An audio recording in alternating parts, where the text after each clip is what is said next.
Fashamaniacs.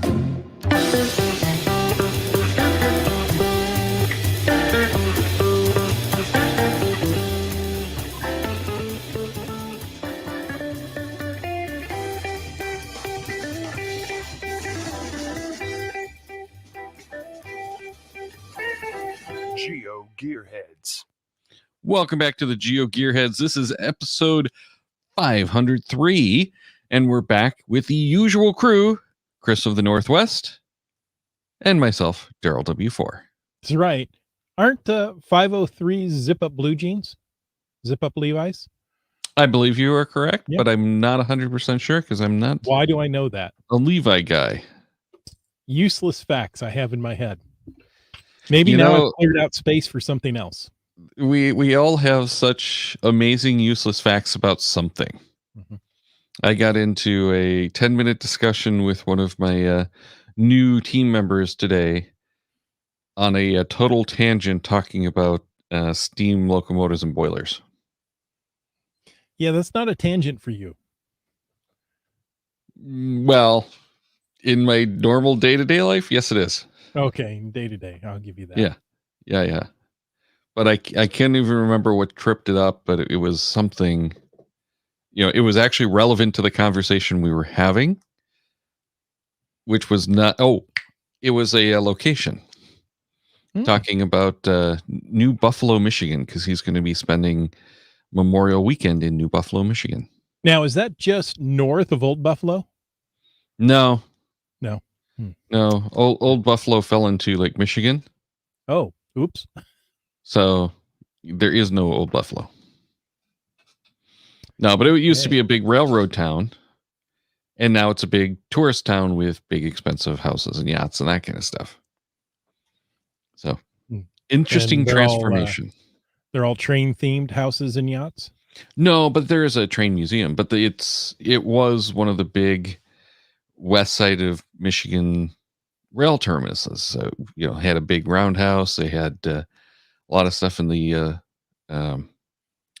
locomotive that I used to work with, the 1225 PR Market 1225, was actually out of New Buffalo.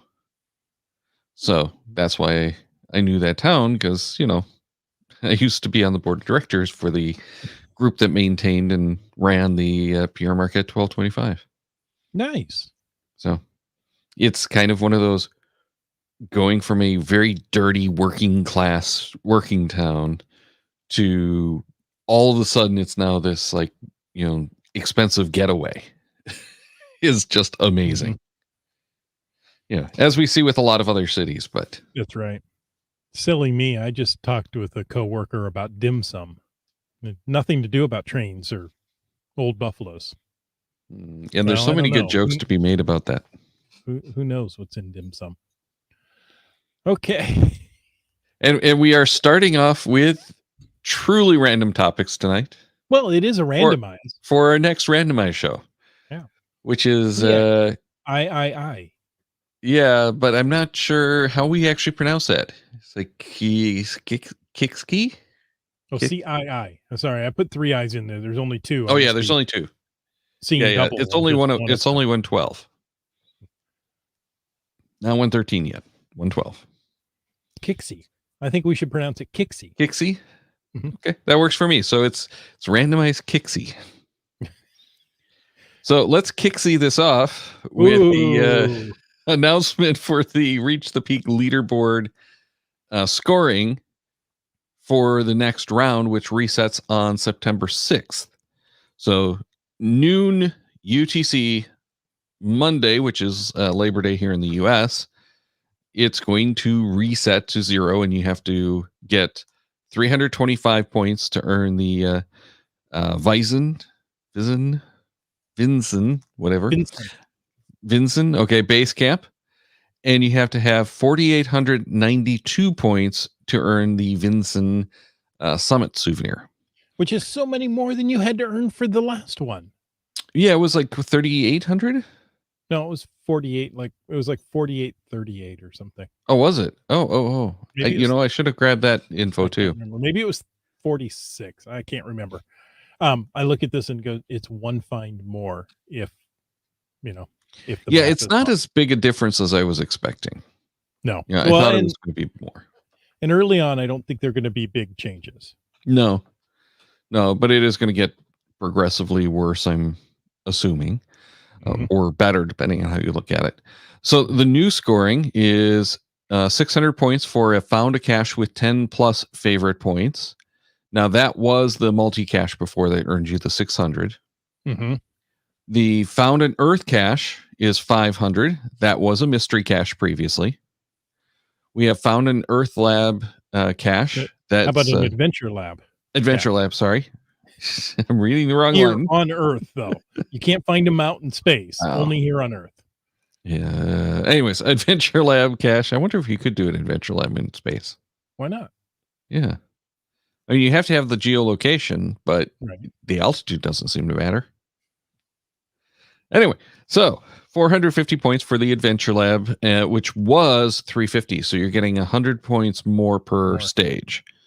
So now is a better time to go out than what I did, which was last time doing the adventure lab. Find a multi-cache is worth 450 as well. That comes down from being 600 points previously, as we mentioned. The found a mystery cache is worth 350, which was the 500 point previously. Mm-hmm. And a standard found it is still 325, which is no change. So you could get all your points if you did 15 standard traditional caches. 15 is all you need. Is it that few? Yeah, I just did the math. 15.05 and some left over. Wow, that's pretty nice. I mean, it's not a lot, right? But here's my problem with these, and it's my problem. It's not necessarily anyone else's. Yes, that's right. I actually found myself going, you know what? I don't know that I want to go out this weekend to find caches because I need to save them for next month when I can actually earn the souvenir again, because I'm not sure I can get out and do the caches then. I did the exact same thing. I was like, oh, let me hold off on that one. Now, this weekend, Darryl, I'm going to the Tri-Cities Geocoin Challenge. Ooh. 40, nice. I believe 10 stop adventure labs. Nice. So you will have no problems getting those points as long as it's on a Monday, which it's not. It's not. I'll have them all done 2 days before. I'm like, oh, can't I? Nope, I can't log them later. No, okay. Well, I'll have to go out and find others. Yeah. But hey, at least you get 40 adventure lab finds. That's nice. So yeah, the Tri-Cities Geocoin Challenge, which typically is 40 caches, 10 per each one of the Tri-Cities. Yeah, and that, right? Yeah, we have 4 Tri-Cities, and wait, 4 Tri-Cities? That doesn't make sense. The area is called the Tri-Cities. It's been called the Tri-Cities for years, but sure, lately the little town is not so little of West Richland that has crept up into one of the metropolises there that are involved in the Geocoin Challenge. So now there's 4 cities within the Tri-Cities. Interesting and confusing. So it's all virtual this year, which I know. Okay, that's different. But I think it's also good, right? With everybody crowded around, questioning, the Delta variant. Exactly. And, that way you're not touching the same thing everybody else has touched. And though I believe it's confirmed, well, it was confirmed as of last week that COVID does not transmit through touch. So, but nonetheless, you're not all crowded around the same ammo box trying to, poke your head in and get to the log there. So, well, if you talk to my neighbor, she will happily tell you all about how this is all a political scheme and it doesn't actually exist. Interesting. And the doctors are just playing along because it's more cases, more people, more money. And how does that work when we've had both different parties in office? Oh, no. It's bigger than the US. It's a global, and it's, she doesn't know that it is China, but she thinks that China is involved. Well, China's part of the globe, so yes, China's involved. Well, but this was part of her point, is that there are countries that don't have COVID. Albania has no COVID. North Korea didn't either. Oh, you tested positive? Okay, bye-bye. Nope, no COVID cases here. Instant cure. Yeah. So no, it's an interesting conversation. Oh. A lot of the head scratching, I hope I don't sound like this to other people. Do you tell them to get off your lawn? Only if they work for AT&T. Okay. Well, and then they're going to be there sometimes between 8 and 5. No. No. Is that more Comcast? Yeah. Okay. Yeah, or WoW or any of the other carriers, but yeah. But no, the AT&T, yeah. Anyway, why don't we move on to another story? The next story is about Apple phones. It is. Which you and I both have. Yes, but and also launched on AT&T. Oh, did it? Yes. Remember, the original iPhone was an AT&T exclusive. I didn't remember. Turned down by Verizon. Verizon didn't want to do the iPhone. That'll teach them. Well, there's rumors on the next iPhone, which could be announced as soon as the 17th. Right? We still don't have a date locked in yet from Apple. No. They've got to get onto it if they're going to give 2 weeks notice. Yeah, they haven't been giving 2 weeks notice on the announcements lately. It's been more like a week. Mm. So I'm not surprised. People don't have to travel anymore, right? Right, because they're doing all the virtuals. It's just here's our announcement. But even when they were doing the announcements at the Apple campus, they weren't announcing them until like 2 weeks, because they didn't have to book public space anymore. Right. So they didn't get those announcements pre-announced if they, did, a week out and had to start setting up the decorations, 7 business days in advance. Well, and now it's, so scripted that it doesn't feel natural. No, well, again, that's going back to the pandemic version of these events. Mm-hmm. They're highly produced, fully shot and edited well in advance. It's just live stream this video that's not live. Right. Exactly. It's weird. It's a pre-recorded video for your entertainment. Right. And that said, I think I like these better. They're much more concise. They're better production value. It's not the same energy, but you're not in the room with the people, so who cares? Right. Well, and then why'd you build a big Apple campus with a huge auditorium?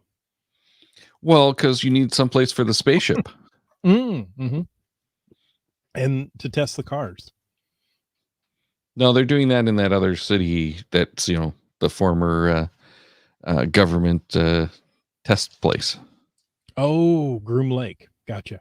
Yes. Okay. Yeah. They had part of Groom Lake for that. Wait, was it Groom Lake? No, I don't know. That's Area 51. No. Yeah, it's not Groom Lake. It's the Bonneville Flats. No. They have another city that they had set up for some other testings and whatnot. But yeah, the car companies all rent space out of this facility. So everyone is doing their self-driving tests in this little facility in California somewhere. Interesting. It's pretty funny. Okay. Well, we're not talking about self-driving cars, but we are talking our favorite topic. Well, at least for Randomize shows, satellites.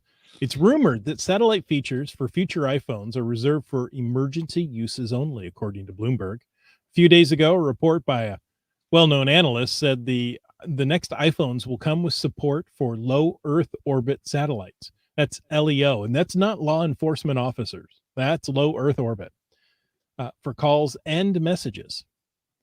He said, but Apple isn't turning the device into actual satellite phones. at least for now. The tech giants reporting developing 2 emergency-related features relying on satellite networks.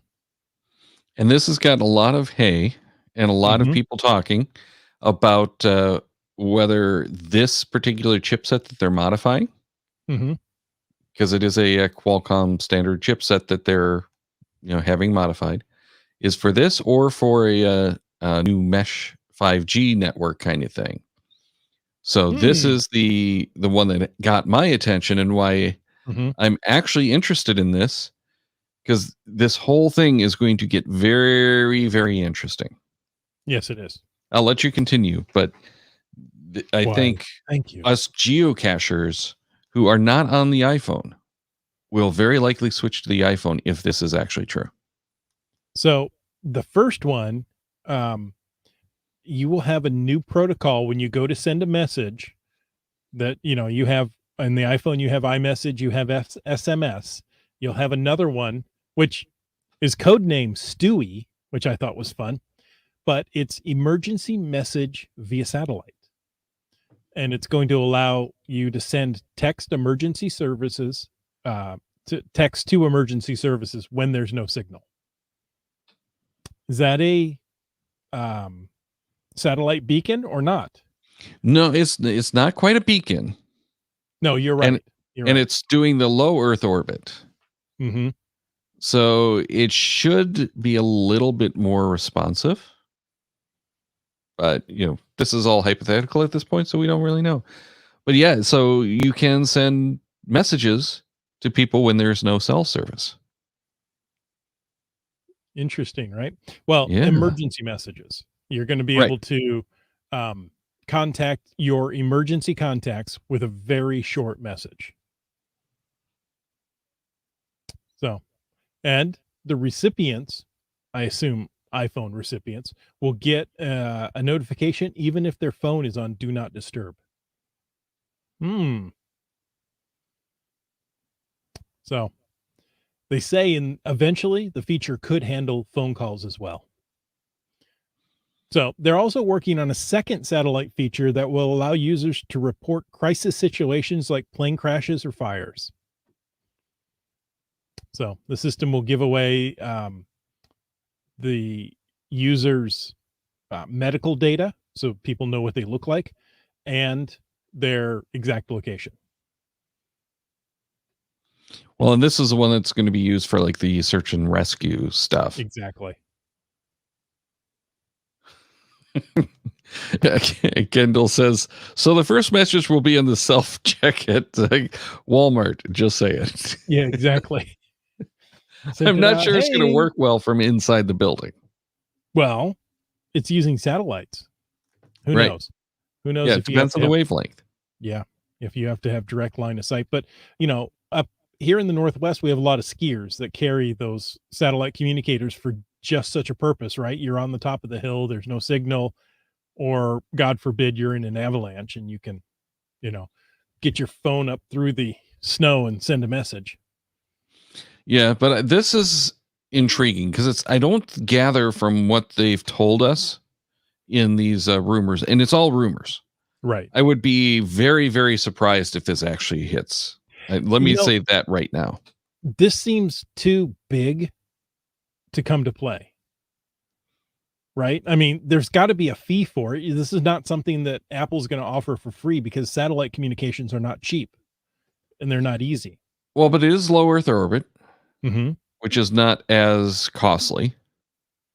And there's all these microsatellites that they're throwing up there. So maybe. I don't know. But I would still expect this to be an add-on. And one of the speculative proposals that was thrown out there is they're big on all of these subscriptions now. So it's probably going to end up as one of those Apple subscription services that's bundled in. Right. So when you get that Apple Music program or plan that has every Apple TV Plus with satellite communication. Exactly. That I can actually see them doing. So the whole reason then to get Apple TV Plus is so that you can stream their shows out in the middle of nowhere using the satellites, right? They're not going to do the data over the cell or over the head. Not But yet. yeah. But they were I don't- talking at some points about doing the medical data. Mhm. And that gets even more interesting because now if you're tying into the Apple Watch, and there's rumors of the new Apple Watch supporting additional features, including blood pressure and temperature. Mhm. If they're going to start getting that information, they get a lot more data about whether you're actually in trouble. How awesome would that be that if you're starting to go into shock or something, it could actually immediately contact services? Right. Through the satellite. Well, through Through cell if it has it, and if not, Right. then through satellite. Through satellite connecting to your phone to send that out. You know, Or and maybe again, even now in we're the watch talking about directly. yeah, well, and now we're talking about and then that's what's really interesting that I don't think they're ready for because it's probably going to draw too much power. But I had that same thought. What if they were to take this and drop it into the watch? Now you've got a device that you give your grandparents. So if they're out going for a walk and something happens, no matter where they are, they always have Mhm. something. Mhm. Driving But cross country. yeah. Driving Right. across country, Mhm. going, anyone who's into yachting or whatnot, think about even, I'm going on a cruise and I'm afraid I'm going to fall over. Okay, you fell off the deck, it's going to call for you. It's just Unless you're weird. underwater, and then cell service doesn't work so well. Even satellite service doesn't work so well underwater. Yeah. But Yeah. no, Oh. it's an interesting thought. Mhm. I like this concept because it does get us into the territory of like the InReach or the Spot or a few Mhm. of the other ones that are out there, all of which were based on the Iridium system. Right. This is low Earth orbit. Interesting. We'll see. It We'll is. see if It it is. actually comes out. Now, my question is, does it come in purple? It probably does. They may be releasing a new color. Maybe they'll release orange just to compete with Spot. Ooh. See, orange I would actually probably get. Oh, last year's Apple phone, the iPhone thing, it comes in purple. Uh-huh. That's your big announcement. It comes in purple. Yeah. Excuse me. But yeah, this just gets my attention because this is one of those one more thing that's piled into your phone. So your Right. phone's the only thing you take with you.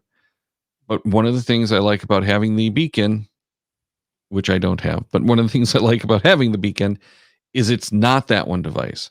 If I lose my phone, hopefully I still have my beacon, clipped to my belt or whatever. Right. Exactly. And it's got a different set of batteries. Yep. So, So this is you're awesome. walking out with your flashlight on and you realize I'm really lost. I don't have cell signal. Oh, I'm down to 1% battery. Not enough to send a satellite message. Now what do I do? Right. Yeah. Well, this is awesome though. Mhm. This is one of those game-changing technologies if it comes out. And like I said before, I really don't think it is. I think this is something that they've explored, but it's too big for it to have slipped through as little scrutiny as it has. And we probably would have seen something more in FCC filings than what I'm seeing. True. Now, I Or could hearing. see them announcing this as only an SOS feature. Yeah. And I can see it being only on like one more rugged model of the phone. So you have to get the There is no more rugged model of the phone. They're all made out of the same material.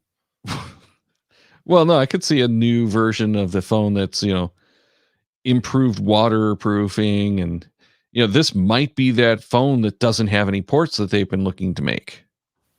Mhm. So they have the IPX version of the phone. This phone has no hybrid. ports. It has no speakers, so there's nothing you can do to get this phone damaged except shattering it. And it's going to give you the ability to send it, messages from the field. no matter where that field is. Yep. So I could see them do something like that, and that's, only for that model of phone. It's $1,200+. Not quite a flagship performance phone, but it has all these extra features. I don't know. We'll see. I wouldn't be too surprised if it comes out, but I'd be more surprised if it comes out than if it doesn't, and I really don't think it's going to come out. No, Not this time. So what's in there? What's this new in the iPhone 13? The new chip, yeah. I think it's probably more likely that it is the additional 5G private network stuff that they thought it was. Interesting. I would not be surprised if, because they have these frequencies and this becomes an option, someone at Apple isn't looking into it. Mm-hmm. Hey, we have this cool new radio technology. Let's take a look at whether we can set this up or not. And as I understand it, Tim Cook is all for this kind of stuff. Now, didn't they release a iPhone with NFC not enabled, and it was on a later software update that it enabled it? I don't recall that functionality, but they've had a few of those where they've released the phone with features disabled and enabled the features when they were ready. Mm-hmm. And it's not just phones. They've done that with the Apple Watches too. The EKG function isn't available in most countries. They haven't gotten the certifications they need for, I want to say we're up to about 10 or 12 countries. I haven't looked, to be honest, so I'm not sure. But it's not a large number of countries compared to how many countries that watch sells in. Mm-hmm. Exactly. But they have turned that feature on once they get those certifications. So they have the history of coming out with technologies and not releasing them until later on. The problem with that theory for dealing with the chips and the radios, because it's FCC and it is transmitting, it has to go through the approval. Right. They have to have gotten approval on that radio set. And they would have done that far before this announcement. Right. But it is entirely possible it slips through. But because we have all that FCC radio stuff, I don't think it's likely this is going to be one of those features that they turn on after the fact. Mm-hmm. Now, it might be they have the feature available, but not enabled because they don't have the satellites working yet. It could be this is going to be a subscription service coming once we get the rest of the infrastructure rolled out. I don't really know. No, I don't either. But it's such an interesting concept, something that almost all of us geocachers would be falling over for, especially if it's just included, if it's a free service, as your friendly neighborhood Apple user. Now you get this emergency only feature for free, but if you want to send messages, text only messages, you can do that for a bundle of $20 a month. You get to send text messages, including emojis and memojis. I wonder if they would do that. Not the memojis, but the emojis, because that's 2 bits. Yeah, or not 2 bits, but 2 bytes. I don't know. I wouldn't think so, but who knows? I really don't know. It's something that just kind of popped up and has everyone talking. So that makes me think, when you go to send a message, how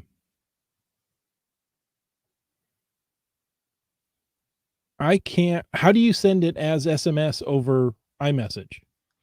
You don't have the choice unless you turn off iMessage. Okay. You can turn off iMessage. I was looking at that because now it said now you'll have a third choice.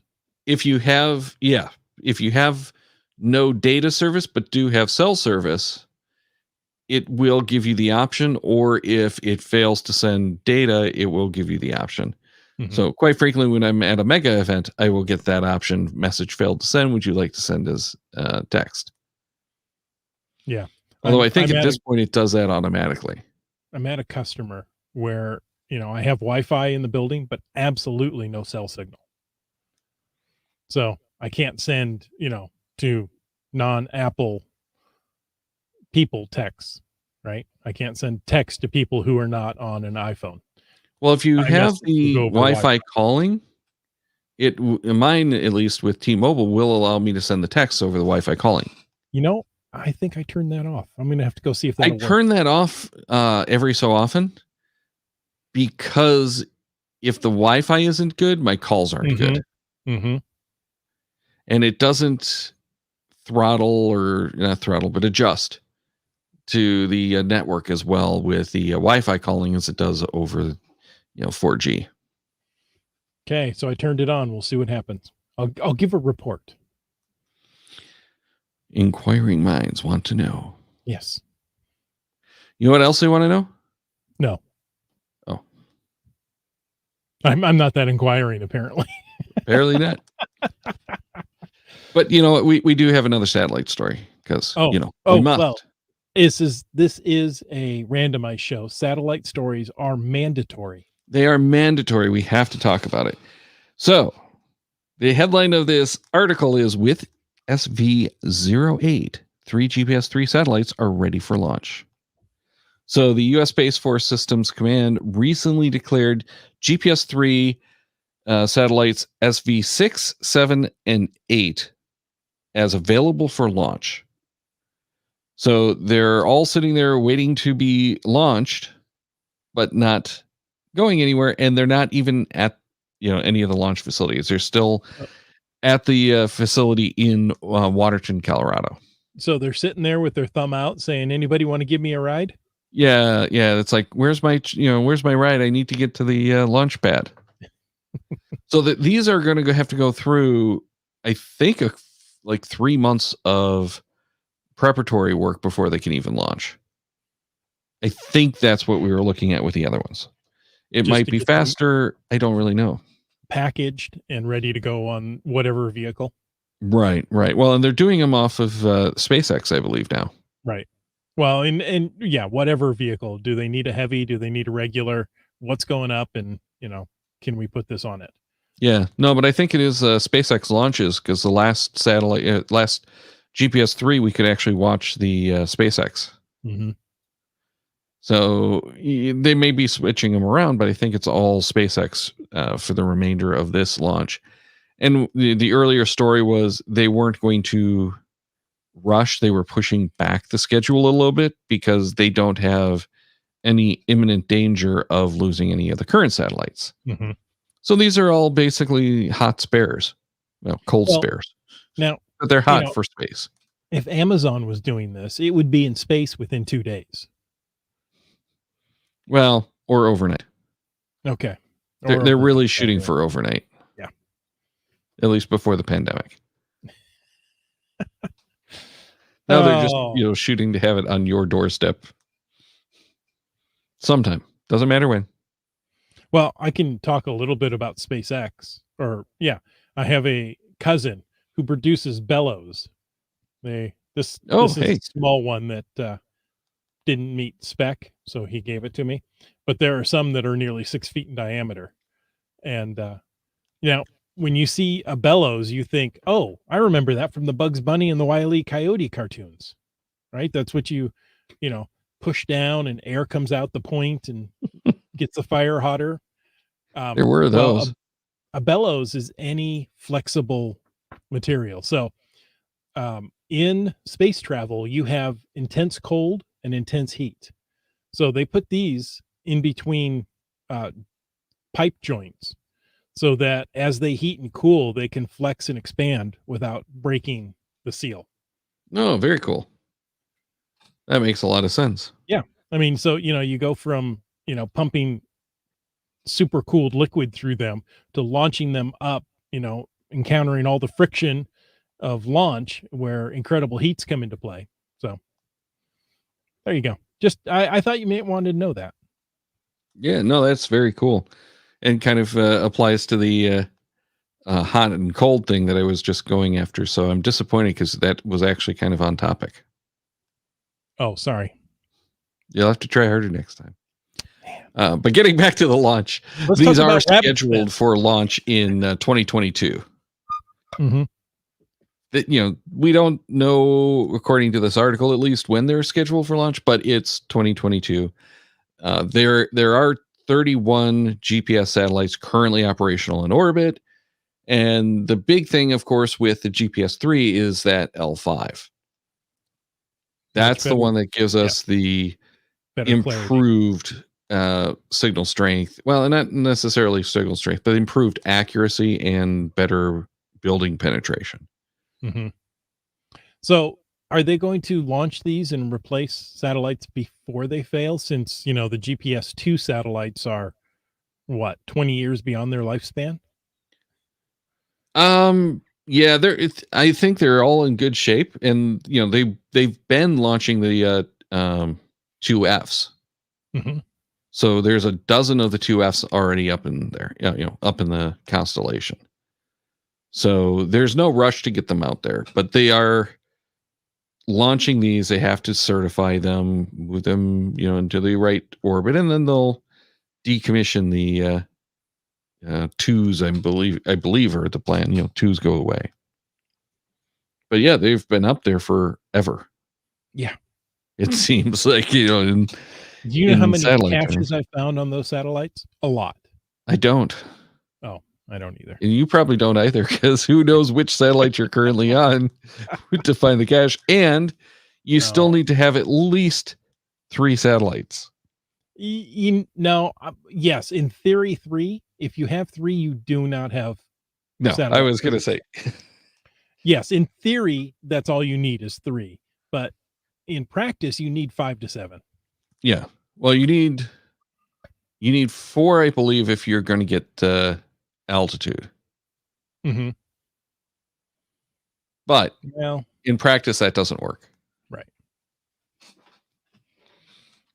Yeah, they were saying early on, if you don't have 8 satellites, don't trust your signal, or don't trust your location. I miss the old Garmin screen where you could see what satellites it was connected to and the individual strength of each. Yes, but you can get that as an app on the phone. Can you? Yeah. I had one. Let me see if I still have it. I know I had an app that told me what satellites were overhead. I have GPS diagnostic. Oh, there's also that app, which was really, really cool. I'm trying to remember the name of it. It was like Satellite Atlas.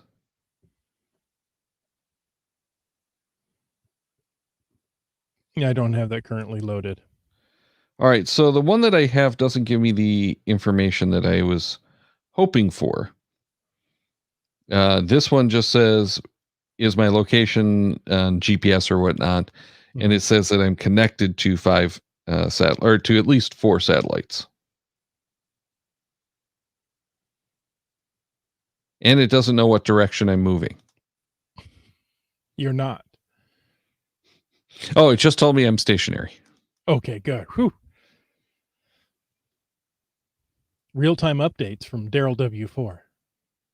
You should make this a constant live stream. I'm still here. I'm still not moving. Darryl, can you give us an update on what you see on your phone right now? The whole point of having this app, though, was when I was having all those issues with the Oregon 450, I believe, 750, the Bluetooth. And I use this to do the troubleshooting and tell me what it is. Well, see, I don't trust my phone. That's why I'm excited for the new iPhone to come out, because I don't like my current phone. I have an old 8, right? Well, I shouldn't say an old 8, because my son and wife both have the 6S. Still, let's see. Just this week, my son's screen popped because the battery is starting to swell on his 6S.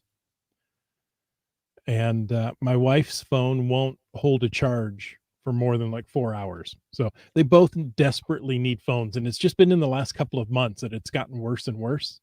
It's like just wait until the 17th. Just hold on, because then we'll get you a 12 at a discount, and and I'm going to go for the 13. It's the first time I'll have a new phone, newest model. I would be very surprised if they actually call it the 13, though. Why is that? Unlucky number? Yeah. But I think they've been talking on a lot of the channels about Apple wants to lose the numbering nomenclature. They're just going to go for like the iPhone SE, the iPhone, blue, the iPhone red, Right. and then it's going to be the 2022 edition. Okay. See, now Kind of like car names. I agree with the year. I mean, I remember when they just dropped it. Hey, this is the new iPad Air. Like, wait, I want a new iPad Air. Is that the new iPad Air, or is that the new old iPad Air? I can't figure it out. Yeah. And that's the thing. If they're going to do that, they have to take it all the way back. Do the number. No, you can't. You just cut it and go like Windows did with, 95, 97, 98, and then cut to Windows 2. Windows 7. So anyway, 10's going to be the only one we need. That's right. Yeah. When you get to a point, it just doesn't make sense anymore to keep numbering. Right. Right. So right. Kendall says in the chat, the Skyview app and Skyview satellite app. Only satellite apps I have. Second one, you can see space junk too, like rocket bodies. Yeah, I do remember that one too. But it has been renamed to Orbitrack. Or was that Skytrack? No, that's a different one. That's the one that I have is Orbitrack. Okay. It was Satellite Track, I think, and then it became Orbitrack. I don't know. But it is available for iOS and Android. And I've pulled up the Android page, so the Google Play page. So let me do a screen share real quick. You can do that? You have the technology? No. Okay, well, it was a nice try then. Yep. Okay. Hey, folks, join us next week when Darryl shows us. Oh, wait. So we've got Orbitrack here. That's a $5 app. Not sure, it's worth $5, but for entertainment, I'll probably spend it at some point. Darryl, how cheap does that sound? Like, I don't want to pay for a $5 app. $5. Come on. Yeah, well, but a little bit of that is sour grapes because I bought the first version, and now they've renamed it, re-released it, and now I have to buy it again. But we've got Beatles did that with the White Album. This is true. Oh, this is cool. You are here with a view from space of the satellite, or in this case, the space station. Nice. Now, I do have a star app, that'll show me what constellations are around, and it will track the International Space Station and different spatial bodies for me. Yeah, which is more like that Skytrack that what was it, Kendall was talking about? Mm-hmm. The Skyview app. Skyview, yeah. Which, you know what? I think I have Skyview as well. Because that one sounds so familiar. I do not. Tease. Yeah. But, yeah. So, I like those apps just for playing with them. They don't give me, really useful information.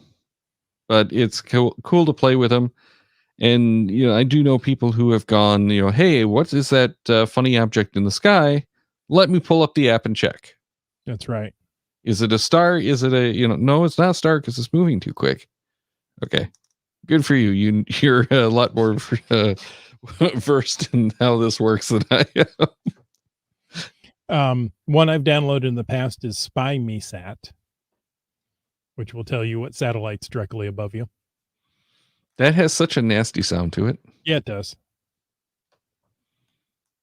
And why wouldn't you want to know what satellite above you is watching you at the moment? Yeah. Because the government can just, redirect the satellites to go wherever they want. I see it in the TV shows. It can't be fake. Well, they can redirect their what do they call those photography satellites? Spy satellites? No. There's a term, keyholes. They can redirect their keyhole satellites, and Google bought that company that has like one or two. They tell it where to go, but it's not like, okay, we're going to position this over your house. Though I would not be surprised if the government can do that. It's not going to be okay, we're going to position this over the house and you're going to have it in there in 2 minutes. I don't know. That's what they seem to do. That's why they developed a Space Force. Come on, Darryl, keep up. I saw that show. That was a good show. They're coming out with season 2. Are they? Yeah. I figured they just lost it because of the pandemic. Yeah. It was a funny show. It was. So we have in the Air Force, we call them airmen. In the Space Force, we'll call them spacemen. It was bad.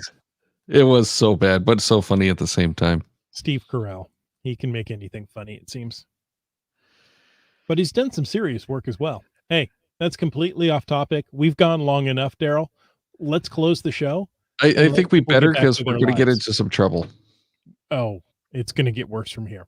Yeah, definitely. Hey, folks, all right. Check the Cashmaniacs website at cashmaniacs.com for more on the Geo Gearheads, including show notes for this and all of our episodes. We love hearing from our listeners, so leave us feedback by emailing geogearheads@cashmaniacs.com or through the many channels of social media. Your support helps keep the Cashmaniac shows coming. Please consider becoming a patron through the link on our website to support the Cashmaniac shows. Geo Gearheads is produced by Chris Umfenauer and Darryl Wattenberg. The show's copyright 2021 by Darryl Wattenberg. All rights reserved.